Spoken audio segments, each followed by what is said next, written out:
قل ان کان آباؤکم و ابناؤکم و اخوانکم و ازواجکم و عشیرتکم، اے نبی صلی اللہ علیہ وآلہ وسلم آپ ارشاد فرما دیجئے اپنے امتیوں سے کہ اگر تمہارے ماں باپ اور تمہاری اولاد اور تمہارے بہن اور بھائی اور تمہارے کنبے کے لوگ، وہ اموال اور تمہارے مال، اقترفتموہا وتجارۃ تخشون کسادہا، وہ مال جو تم نے بڑی محنت سے کمائے ہیں اور وہ تجارت جس کی مندی کا تمہیں ہر وقت اندیشہ لگا رہتا ہے، ومساکن ترضونہا، اور وہ مکان جو تمہارے بڑے پسندیدہ ہیں، تمہارے ایسٹس جتنے، یہ 8 چیزیں اللہ تعالیٰ نے گنوائی ہیں، احب الیکم من اللہ ورسولہ، اگر یہ 8 دنیا کی چیزیں تمہیں پسندیدہ ہیں اللہ اور اس کے رسول کے اگینسٹ، وجہاد فی سبیلہ، اور اللہ کے راستے میں جہاد کرنے سے بڑھ کر، جہاد میں یعنی جو جہاد بالنفس ہے وہ بھی شامل ہے اور جہاد بالسیف بھی یعنی قتال بھی شامل ہے، فتربصوا حتی یأتی اللہ بامرہ،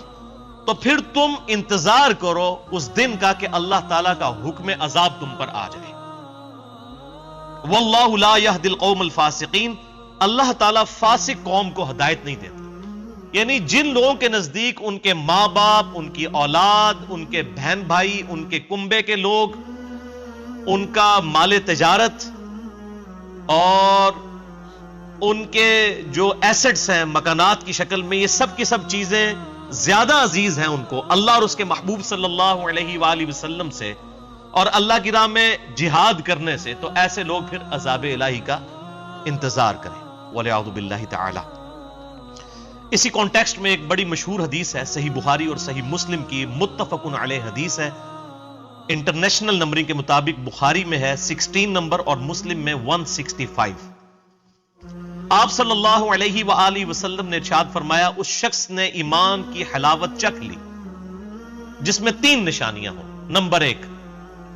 اللہ اور اس کا رسول صلی اللہ علیہ وآلہ وسلم اسے پوری دنیا میں سب سے بڑھ کر محبوب ہو جائے۔ نمبر 2، اس کی دوستی اور دشمنی کا معیار اللہ کی ذات بن جائے۔ اور نمبر 3، کفر کی طرف لوٹنا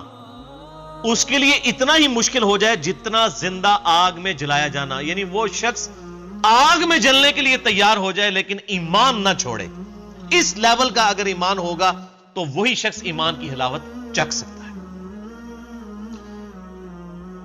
اسی طریقے سے بخاری اور مسلم میں ایک اور حدیث ہے، انٹرنیشنل نمبر کے مطابق صحیح بخاری میں 15 نمبر اور مسلم میں 169، یہ بھی بڑی مشہور حدیث ہے کہ امام کائنات سید الاولین والآخرین شفیع المذنبین رحمت للعالمین سیدنا و مولانا امام اعظم محمد رسول اللہ صلی اللہ علیہ وآلہ وسلم نے ارشاد فرمایا، تم میں سے کوئی شخص اس وقت تک مؤمن ہی نہیں ہو سکتا جب تک کہ میں اسے اس کے ماں باپ، اولاد، سب لوگوں سے بڑھ کر عزیز نہ ہو جاؤں، وہ مؤمن ہو ہی نہیں سکتا۔ اور اسی کا کلائمیکس وہ حدیث ہے صحیح بخاری کی انٹرنیشنل نمبر کے مطابق 6632 کہ ایک دفعہ نبی صلی اللہ علیہ وآلہ وسلم سیدنا عمر فاروق رضی اللہ تعالیٰ عنہ وعلیہ السلام کا ہاتھ پکڑ کر چہل قدمی کر رہے تھے، تو سیدنا عمر نے بھی تھوڑی فرینکنس محسوس کی کہ حضور نے میرا ہاتھ پکڑا ہوا ہے، مجھ سے محبت کر رہے ہیں، تو انہوں نے نا اپنے اس جوش کے اندر محبت کے جذبات میں کہا، یا رسول اللہ صلی اللہ علیہ وآلہ وسلم، اس ذات کی قسم جس کے قبضے قدرت میں میری جان ہے، آپ مجھے اپنی جان کے علاوہ سب لوگوں سے بڑھ کر محبوب ہیں اس دنیا میں۔ وہ یہ سمجھ رہے تھے میں نے کوئی بہت بڑا دعویٰ کر دیا، تو آپ نے فرمایا، اللہ کی قسم، اس ذات کی قسم جس کے قبضے قدرت میں میری جان ہے، بلکہ تیری جان سے بھی بڑھ کر، یعنی مجھے تمہیں اپنی جان سے بڑھ کر عزیز رکھنا ہوگا۔ تو انہوں نے کہا، یا رسول اللہ صلی اللہ علیہ وسلم، میں آپ کو اپنی جان سے بھی بڑھ کر عزیز رکھتا ہوں۔ تو آپ نے فرمایا، ہاں اب عمر تمہاری یہ بات بنی، تمہارا ایمان مکمل ہوا۔ اگر سیدنا عمر کا ایمان مکمل نہیں ہوتا تو میرا اور آپ کا ایمان پھر کس لیول کا ہوگا؟ جب تک اللہ کے محبوب صلی اللہ علیہ وآلہ وسلم کو اپنی جان سے بڑھ کر، اپنے ماں باپ سے بڑھ کر، اپنی اولاد سے بڑھ کر، دنیا کی ہر دولت سے بڑھ کر عزیز نہ تصور کر لیا جائے، اور پھر یہ صرف نعرے کی حد تک نہ ہو کہ غلامی رسول میں موت بھی قبول ہے لیکن غلامی رسول میں داڑھی قبول نہیں ہے، کیونکہ ماں کہتی ہے میں بھی دودھ نہیں بخشاں گی، اودا بھی سارا عشق رسول مر جاتا ہے آ کے داڑھی ہوتے، اس ماں کا بھی عشق رسول مر جاتا ہے جب داڑھی کی بات ہوتی ہے۔ اگر جوان اولاد داڑھی رکھ لے یا جوان عورت پردہ شروع کر دے تو اس کو اس کے ماں باپ بھی کہنا شروع کر دیتے ہیں۔ تو پھر یہی تو بتایا گیا کہ پوری دنیا ایک طرف کھڑی ہو، اللہ کے محبوب صلی اللہ علیہ وآلہ وسلم کچھ اور بات ارشاد فرما رہے ہو، تو اللہ کے محبوب صلی اللہ علیہ وآلہ وسلم کو آپ نے ٹاپ پرائرٹی سمجھنا ہے۔ یہ ہے محبت کا تقاضا۔ غلامی رسول میں فجر کی نماز جماعت سے قبول نہیں، کیونکہ وہ تو بہت مشکل ہے۔ موت اس لیے قبول ہے کہ یہ موقع آنا ہی نہیں ہے۔ وہ آج کل فیس بک پہ بھی ایک وہ چل رہی تھی نا بڑی عجیب و غریب قسم کی پکچر کہ فجر کی نماز میں 4 نمازی ہیں اور باقی جلسے جلوسوں کے اندر، دھرنوں کے اندر آپ کو ہزاروں لوگ نظر آ جائیں گے۔